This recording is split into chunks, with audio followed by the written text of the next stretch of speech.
Olá, muito boa tarde. Bem-vindos a este terceiro webinar. O meu nome é Paula Quintães, sou diretora executiva da Escola de Negócios e quero dizer-vos o seguinte, e antes de mais, para quem não acompanhou em direto os webinars das semanas anteriores, pode consultar o canal do YouTube da Escola, acedendo de uma forma muito simples através do site escoladenegócios.com.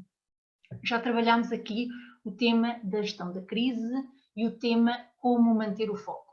Portanto, convido-vos a irem lá ver esses mesmos vídeos. Bem, na verdade, propusemos nesta fase a fazer um trabalho diferente. Por um lado, e também por força das circunstâncias, colocámos todos os nossos cursos em formato online.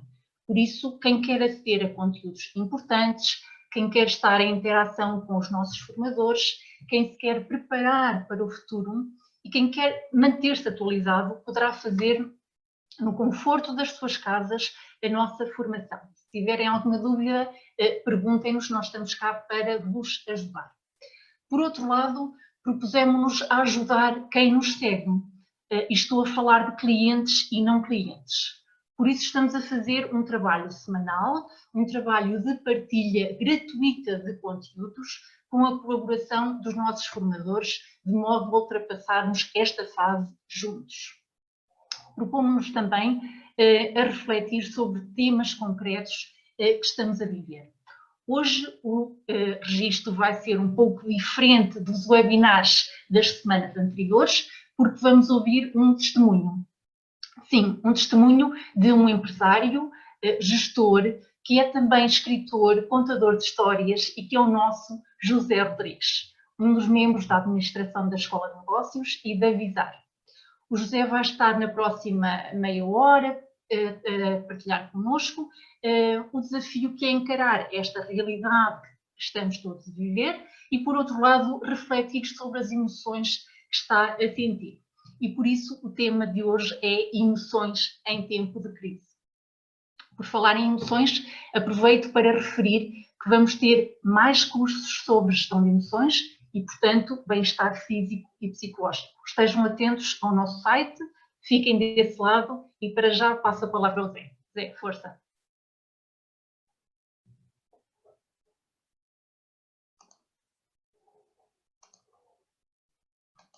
Olá, boa tarde a todos. É um gosto enorme estar aqui. Em primeiro lugar, eu penso que me devem estar a ouvir corretamente. Em primeiro lugar, queria desejar-vos que se mantenham todos a salvo. Espero que estejam todos a salvo, porque o tempo é mesmo esse, é de nos mantermos a salvo.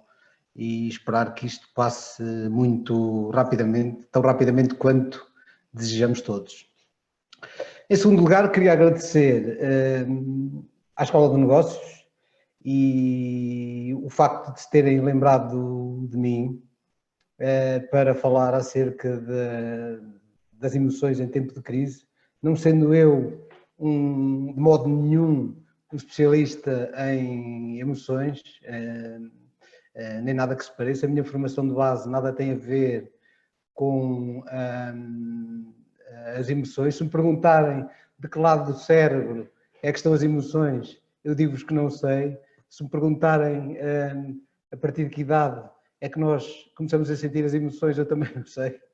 De maneira que aquilo que eu pretendo acrescentar e dizer é um bocadinho aquilo que eu tenho sentido e aquilo que eu tenho, de certo modo, vivido ao longo deste tempo que ficámos, infelizmente, confinados, neste tempo de recolhimento que o Covid-19 nos obrigou a fazer. Mas eu quando fui convidado para falar acerca daquilo que eu sinto e das emoções que têm a ver comigo mesmo e da forma como eu sinto isto, fiquei imediatamente a refletir acerca da minha vida e acerca dos momentos em que eu, na minha vida, estive, de certo modo, obrigado a ficar em recolhimento.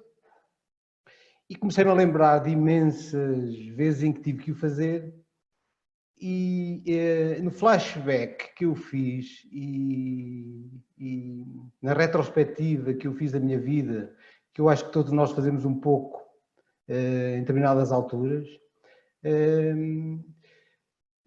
vieram-me à cabeça 3 palavras muito fortes, para mim são fortes, e também muito importantes. E era sobre essas 3 palavras que eu gostava de vos falar. Com certeza haverá mais palavras importantes e palavras base e palavras que nos saltam mais à superfície. Mas eu, antes de vos falar nestas 3 palavras, uma a uma, gostava de vos contar desses episódios todos em que eu estive em recolhimento obrigatório, apenas 2. O primeiro foi um episódio que se reporta à infância, em que eu não consigo precisar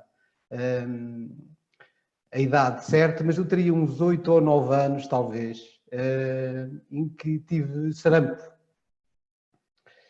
E o sarampo aconteceu exatamente, portanto, eu teria, deixa cá ver, 6, 7, 8, 9 anos, exatamente. Aos 9 anos, ao terminar a 4ª classe, que agora chamam 4º ano, um dia ou 2 depois de fazer o exame da 4ª classe, para os mais velhos saberão certamente do que é que eu estou a falar,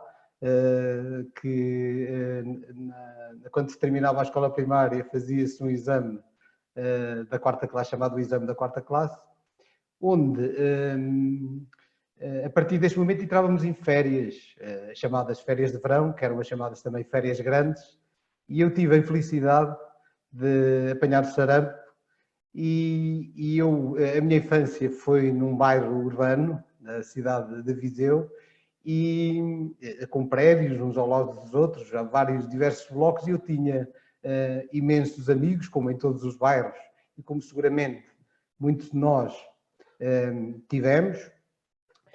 E eu lembro-me que éramos uma série deles que tínhamos feito exatamente o exame da 4ª classe, e a partir daquele momento começaria a desbunda total e a brincadeira total para todas as crianças que ali, os meus amigos, os meus vizinhos, com quem eu praticamente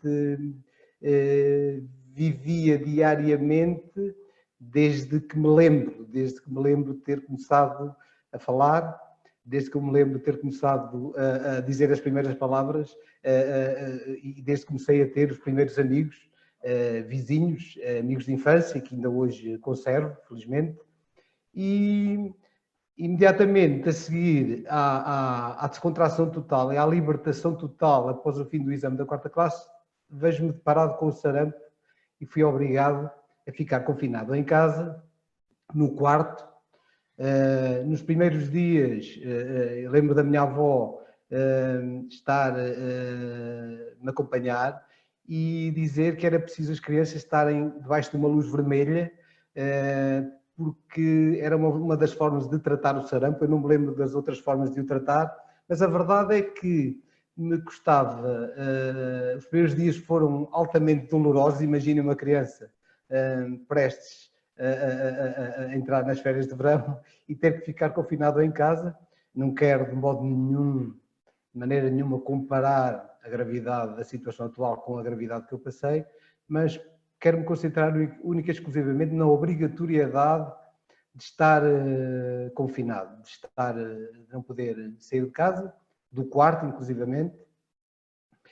E o que é que se passou nessa altura? Nessa altura, os primeiros dias, lembro-me perfeitamente, como se fosse hoje, de serem tremendamente dolorosos, porque para além daquilo que eu estava a sofrer em termos de saúde, não podia sequer receber a claridade da janela Hoje em dia penso que é completamente diferente, já lá vão uns anos valentes. Não podia receber a claridade da janela, mas assim que estando na escuridão, eu vivia num primeiro andar relativamente baixo, ouvia todos os meus amigos, umas dezenas largas, a jogar ali num pequeno campo de futebol que tínhamos e num jardim que tínhamos ali bem junto aos nossos prédios. E o meu exercício para tentar ultrapassar isto que me aconteceu era tentar identificar as vozes de cada um deles, a falarem mais alto, a gritarem, a brincarem. Era o meu exercício diário durante os primeiros dias, logo pela manhã, sem poder abrir a janela, mas ouvia as vozes de cada um deles e tentava reconhecer a quem é que pertenciam. Era um exercício que eu tentava fazer para que o tempo não passasse de uma forma tão grave. Eu penso que estive mais de uma semana neste dia a dia. Nos últimos dias, já numa fase de recuperação, então, mesmo sem abrir o vidro, mas já abrindo a persiana, deparei-me com os meus amigos já conhecedores da notícia de que eu estava recolhido e pelo motivo que eu estava recolhido, a fazer uma série de brincadeiras, a acenarem, a rirem-se, a mostrarem umas cartolinas com uns desenhos, a incentivarem-me a recuperar rapidamente para que voltasse junto deles o mais rápido possível, porque as brincadeiras continuavam, mas eu era uma parte também importante, como cada um deles era, nas brincadeiras do dia a dia, brincadeiras de criança, obviamente, e que para nós, para mim e para nós tinham tanto significado e que de facto eu reconheci o significado disso e dei mais valor a isso quando me senti recolhido. Imaginem, com 9 anos, ver as crianças todas, meus amigos, que conhecia desde praticamente que nasci, na brincadeira e eu ali confinado, sem poder sequer falar-lhes à janela. Este foi um episódio que me aconteceram mais alguns, mas vou-vos falar de outro mais tarde, uns anos mais tarde. Fui cumprir o serviço militar obrigatório e no quartel para onde fui colocado da primeira vez foi na Figueira da Foz e todos os dias, no final das atividades, portanto, eu era cadete, que era aspirante a oficial, e passamos ali uma fase de recruta ou instrução básica, onde somos muito limitados a fazer determinados procedimentos. Mas, ainda assim, era-nos permitido, no final do dia de atividades, de exercício físico, de caminhadas, etc., fosse o que fosse, era-nos permitido fazer um telefonema, ou dois, não, obviamente, nos telemóveis, que foram inventados muito mais tarde, que eu fiz a tropa em 1993, mas no final do dia era o tempo em que nós, numa fila devidamente ordenada, nos dirigíamos às cabines telefónicas do quartel e telefonávamos.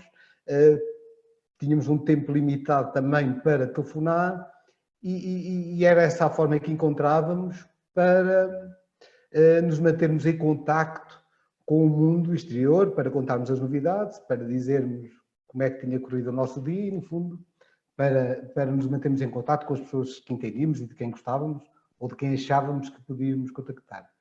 Até que há um dia em que, de uma forma quase surpreendente, nos levam para uma semana de campo, numa serra, e aí sim, durante aqueles dias, ficávamos completamente isolados, entre aspas, do mundo e estávamos completamente incontactáveis com o mundo exterior.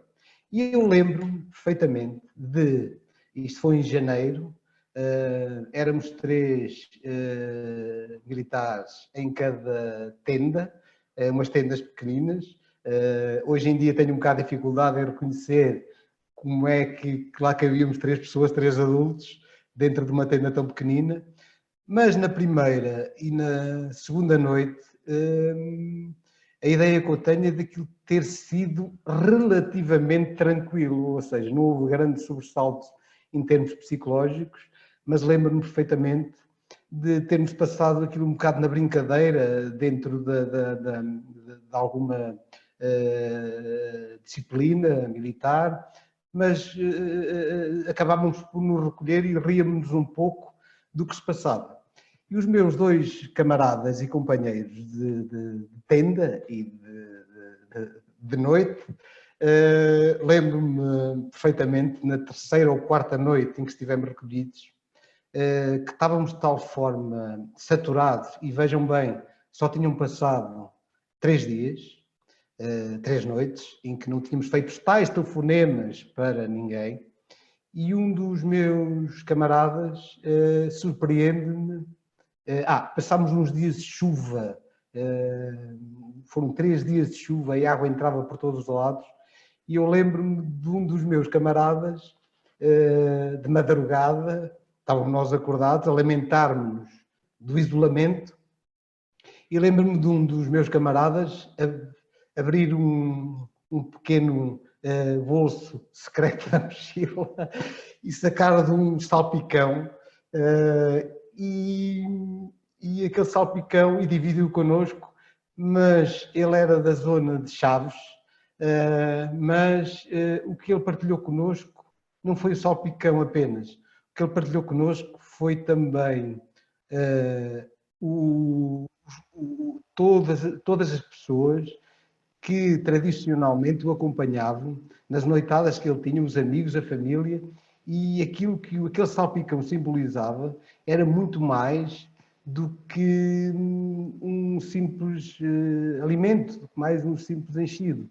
Era uma série de recordações que ele queria representar, e uma série de lembranças que ele tinha ao pegar naquele salpicão. Certamente aquilo para ele tinha um significado extraordinário, e eu hoje percebo perfeitamente a carga emocional que ele depositou naquele alimento, porque não era simplesmente um salpicão. O outro meu camarada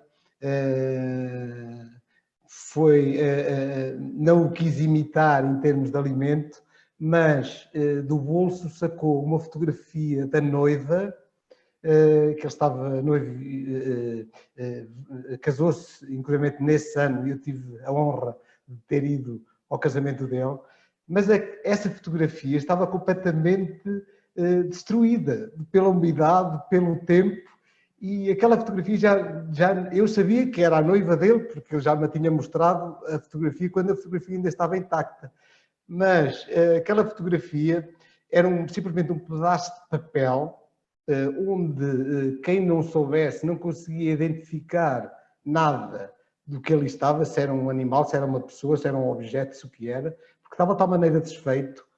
Mas é engraçado a quantidade de tempo que ele se sentava, todo molhado, a olhar para aquela fotografia, provavelmente a imaginar a sua noiva, o tempo que esteve com ela, o que se sucederia depois de sair do serviço militar obrigatório, e provavelmente o que passou com ela e todo o sentimento que o ligava a ela. Portanto, não era um salpicão, era um bocado de papel, mas o significado que aquilo representava era absolutamente extraordinário. Portanto, eu no início disse-vos, antes de vos contar estas 2 histórias, haveria mais para vos falar de 3 palavras que para mim são muito importantes, e já que estamos a falar de emoções, 3 palavras que me saltam bastante à vista e das quais eu não posso deixar de falar. Primeira é a memória. A memória e, sobretudo, a memória do afeto, porque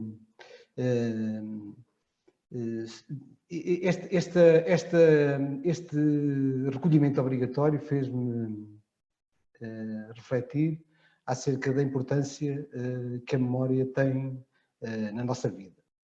E se é verdade que uma parte dos nossos pensamentos diários se reporta a acontecimentos do presente e também a alguns acontecimentos do futuro, não deixa de ser verdade que uma parte dos nossos pensamentos diários recupera memórias recentes ou memórias mais distantes no tempo. Algumas delas até que inclusivamente nos causam alguma dor. Nós somos as nossas memórias, somos a impressão que os acontecimentos nos causaram, aquilo que recordamos com gosto. E se pensarmos bem, e voltando à palavra, à primeira palavra que eu vos queria falar, a memória, se nós pensarmos bem, nunca nos recordamos sozinhos. Quando nos recordamos de alguma coisa, nunca, pelo menos isso comigo acontece, me recordo sozinho. Recordamos-nos também de família, amigos, conhecidos, ou até mesmo desconhecidos que connosco trocaram um gesto, uma palavra, um sorriso, e eu acho que não devemos ter ilusões. Acho que a memória faz hoje. Temos que tratar dela hoje, sobretudo a do afeto, porque os afetos que nós cuidarmos hoje vão ser aqueles que nos vamos recordar amanhã. E se eu, quando estive confinado com sarampo, me sentia tão ligado àquelas pessoas que estavam lá fora, aqueles meus amigos que estavam lá fora, e com os quais eu estava impossibilitado de contactar, foi precisamente porque houve memórias que construí com eles em conjunto, e a tal coisa que eu estava a dizer de nunca nos recordamos, quando nos recordamos de alguma coisa, nunca nos recordamos sozinhos. Provavelmente eu não me estava a recordar apenas deles, e nem quando estive nesta semana de Campo Natural me estava a recordar apenas das pessoas, mas estava-me a recordar também dos momentos em que partilhámos, dos afetos que partilhámos. E isso, a memória, por isso, nesta altura em que nós vivemos, sobretudo a memória do afeto, é uma coisa tremendamente importante, até porque a memória é uma coisa que consegue contornar todas as tempestades, todos os eventos, e ela mantém-se sempre viva, independentemente de tudo que nos aconteça, a não ser que uma fatalidade nos faça com que a gente a perca. E a memória é, portanto, a primeira palavra com a qual eu vos queria falar, queria falar primeiro dessa palavra, da memória, e dizer-vos o quanto eu me lembro dela nesta altura, principalmente. A segunda palavra, que está implícita também nas duas histórias que eu vos contei, nas duas pequenas histórias, e também nesta altura em que nós estamos, é a saudade. Nós, de facto, tanto na parte da memória como na parte da saudade, que é outra palavra tremendamente forte, o que está em primeiro lugar, e daquilo que nós temos de facto saudade, eu não acredito que o meu camarada tivesse saudade de comer salpicão, apesar de vivermos naqueles tempos com a ração de combate.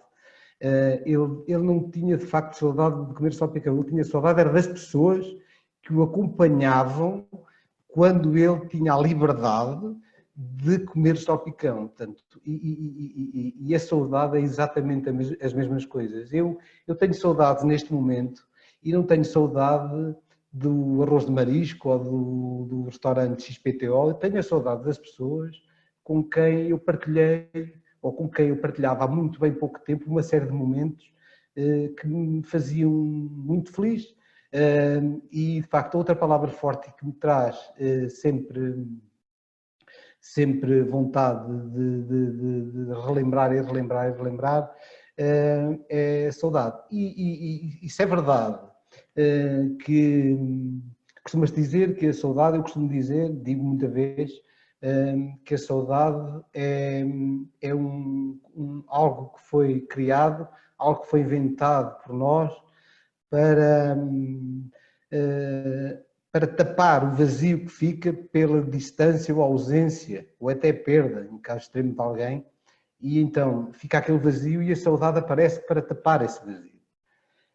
Mas se nós pensarmos bem, por maior que a saudade seja, nunca tem a capacidade de tapar o vazio que fica.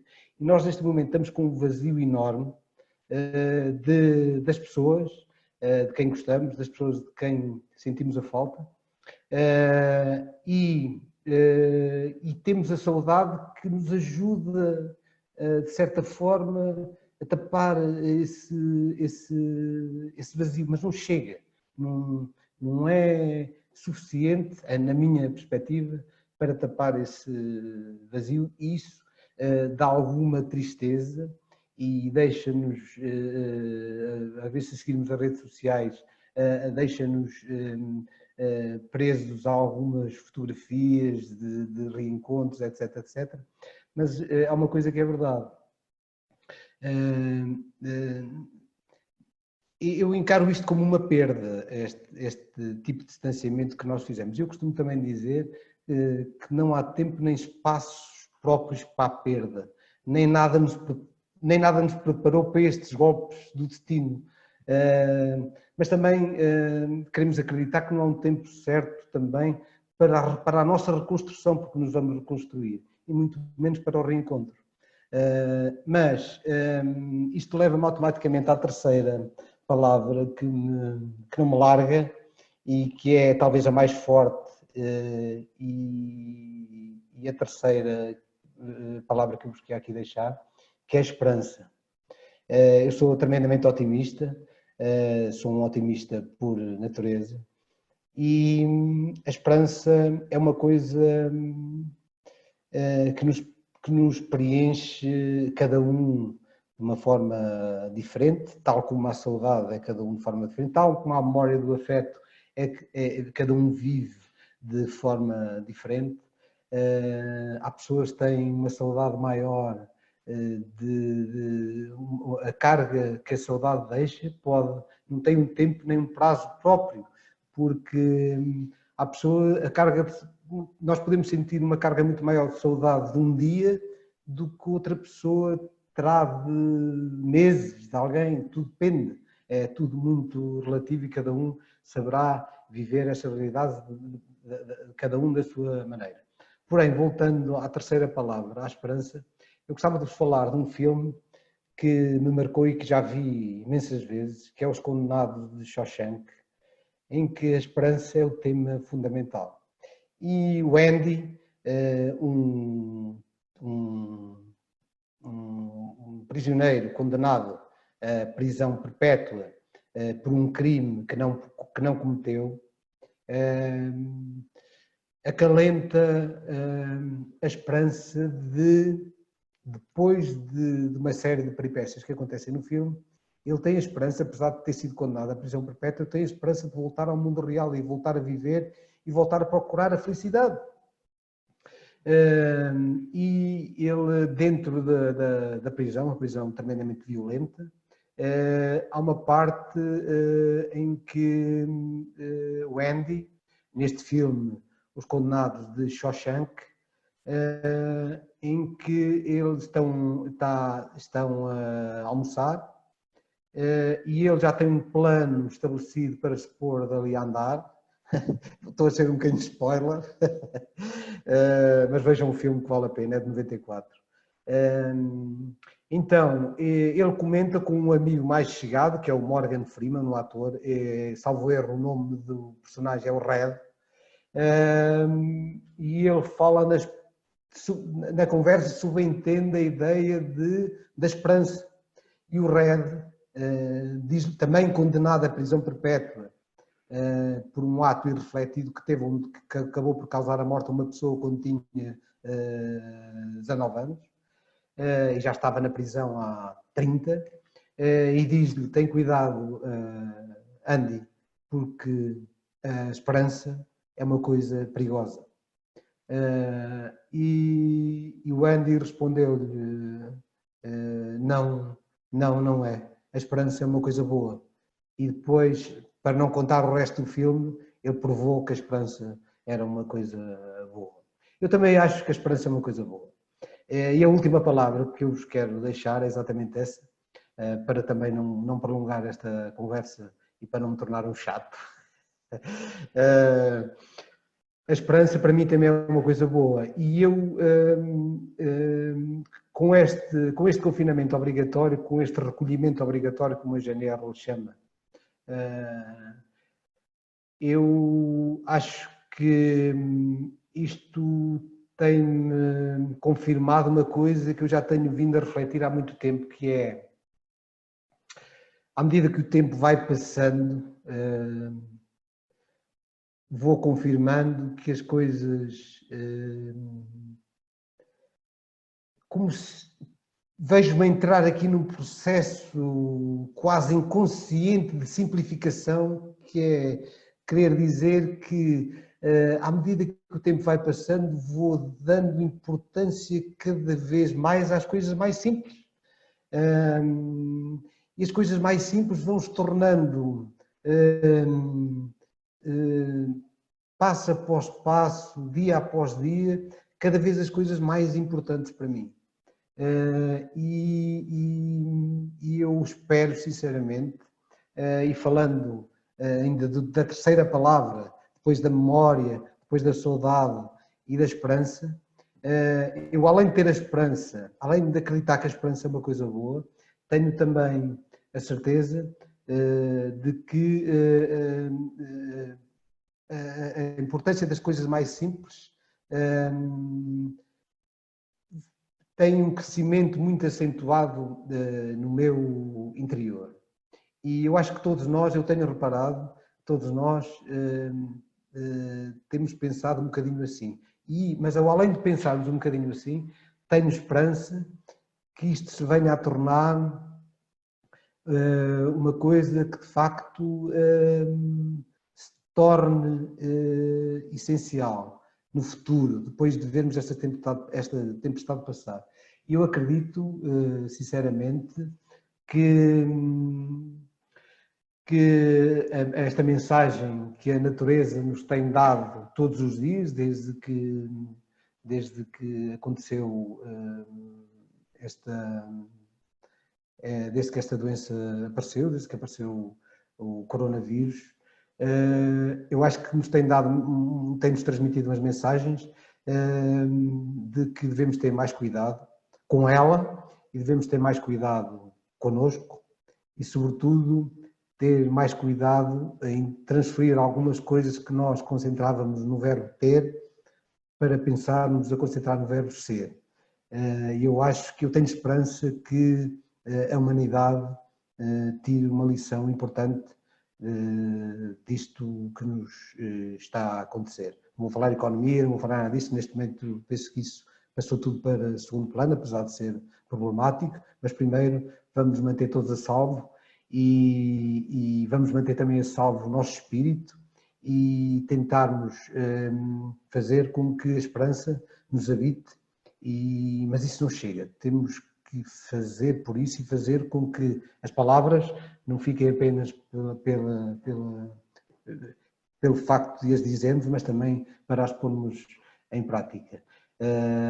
Eu já falei demais, ficava aqui obviamente toda a tarde, a minha avó costumava dizer que eu sou um tagarela, mas desejo que todos se mantenham a salvo, cuidem-se e tratem de vós e dos vossos, e sejam felizes e aguardem, porque a esperança é uma coisa boa e todos vamos ficar bem e vamos fazer da vida e tirar da vida o melhor que ela nos tem para dar.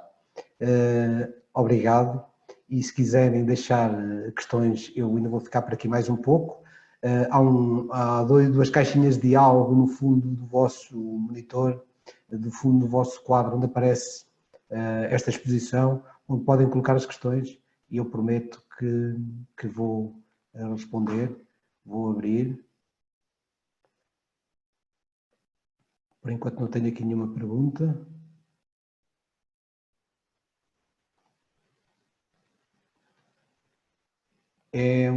São duas caixinhas que diz... tenho aqui uma pergunta interessante que me está a perguntar se já meti o Euromilhões e eu acabei de falar em esperança e de desmaterialização e de simplicidade e de aproveitarmos os sentimentos e eu recebo uma mensagem a perguntar se já meti o Euromilhões. Por acaso ainda não, mas estou a pensar em meter até ao final do dia, acho que até às 7 horas.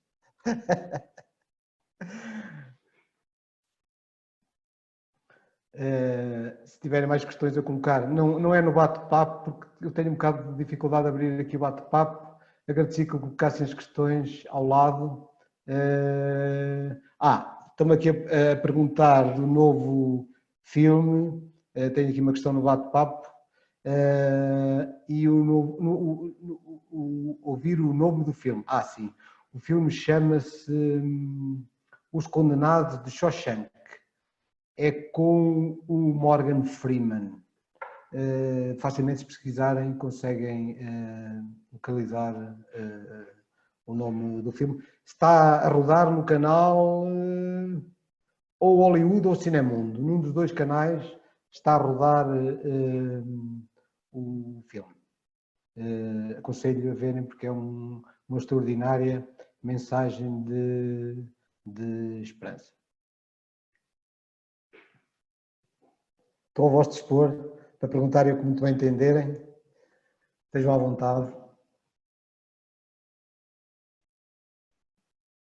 Obrigado pelas mensagens que estou a receber de parabéns. Eu acho que não estou nada de parabéns. Mas obrigado. Se tiverem mais questões, coloquem, por mais estranhas que vos possam parecer. Recebi aqui outra mensagem que vou responder, a dizer que nunca mais comemos cerejas do Fundão. Aí está. Eu acho que a próxima vez que comer cerejas do Fundão, que é uma cidade relativamente perto de Viseu, e onde Avisar e a Escola de Negócios também tem um escritório, e todos os anos temos a oportunidade de compartilhar umas cerejas, que lá é a terra da cereja, são maravilhosas, e eu acho que as cerejas vão ter a mesma função que o salpicão teve na tropa. Esperemos que não tenha a mesma função da fotografia, mas a fotografia também se podia comer, por isso também não é problema.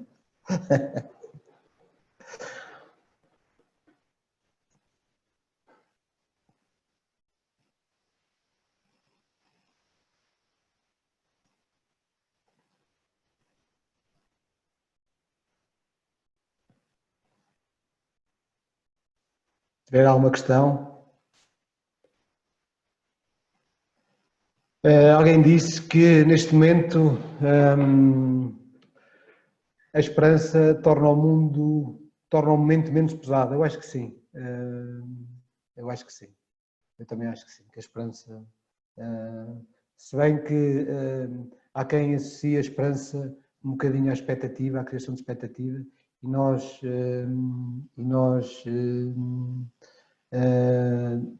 quando perdemos a esperança, acho que perdemos tudo. Mas também é verdade, está aqui outra questão a perguntar, quando é que, quando a memória falha, onde se vai buscar a esperança? E de facto é verdade. Devemos, é uma coisa da qual eu tenho um medo enorme, é de perder a memória, porque eu acho que eu acredito piamente numa coisa que a minha amiga Sara Augusto disse uma vez, que está escrito, que haverá um dia, quando as forças faltarem, em que a memória será quase tudo que temos para tornar o nosso cotidiano mais suave. Eu acredito nisso, por isso não sei muito bem e é uma pergunta que me deixa bastante pensativo, é saber onde é que vamos buscar a esperança se a memória faltar, é bem verdade.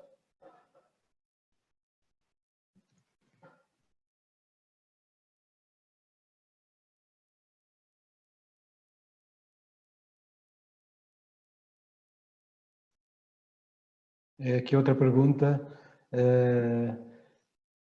falar uma parte de Skype, eu não sei o que é uma parte de Skype, agradeço que me enviem a informação, porque eu não sei o que é, provavelmente é uma dessas novas modalidades que existe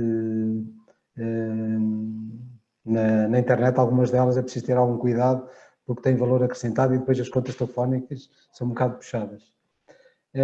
Outra pergunta que me aparece é, devemos ter esperança num homem melhor ou no mundo melhor? Eu acho que devemos ter esperança nas duas coisas, e uma será consequência da outra, porque se nós tivermos um homem melhor, teremos um mundo melhor. Eu não tenho a mínima dúvida que, ou melhor, eu acredito tanto nisso que tenho um bocado de medo disso, que se isso não viesse a acontecer, que é isto servir para tornar o homem melhor e consequentemente, um mundo melhor. Esperemos que sim, esperemos que o mundo se torne melhor.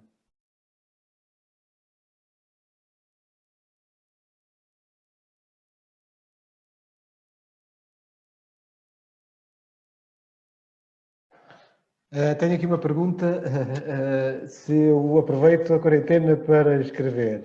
Não, não aproveito a quarentena para escrever porque eu durante o dia estou em teletrabalho e não é por estar em teletrabalho, é porque durante o dia não consigo escrever sequer uma linha, nem ao fim de semana, portanto, e à noite é para estar em família e para estar relaxado. E não tenho aproveitado nada para escrever. Mas espero voltar ao ritmo depois disto da tempestade passar.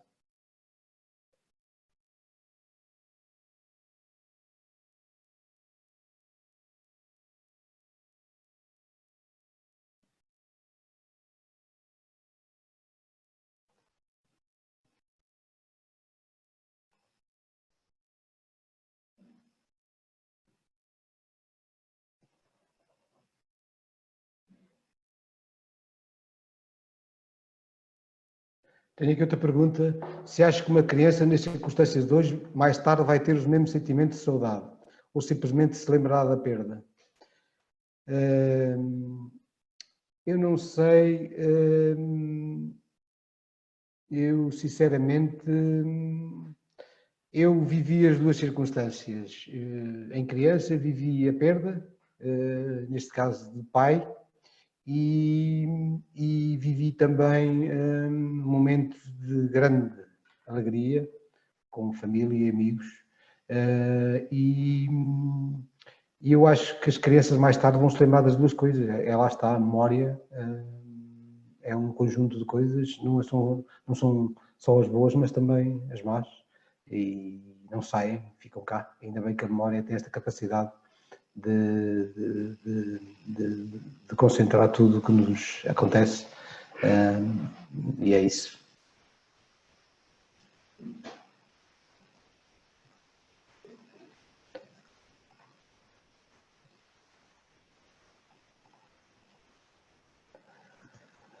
Deixa eu ver aqui mais alguma pergunta.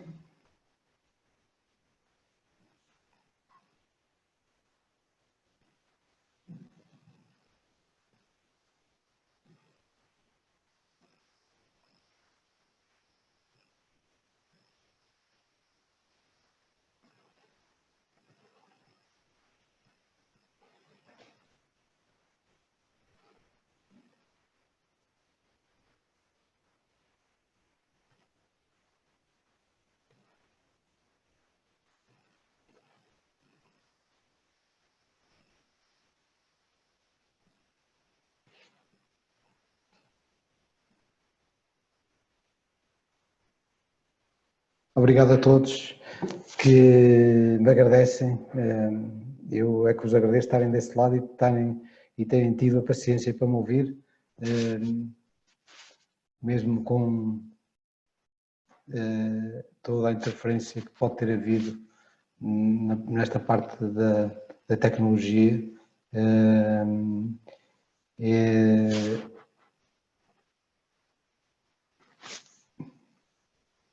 E obrigado a todos.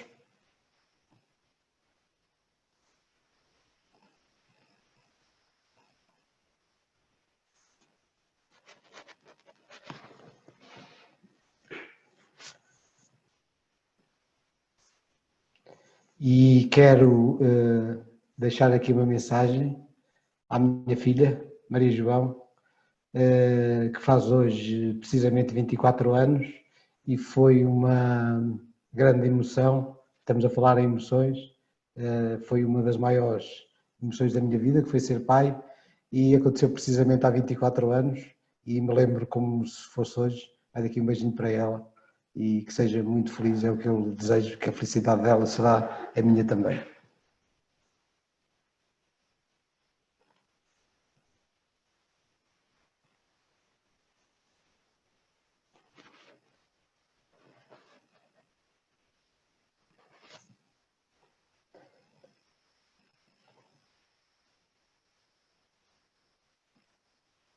E pronto, estou a ver aqui, penso que respondi a todos.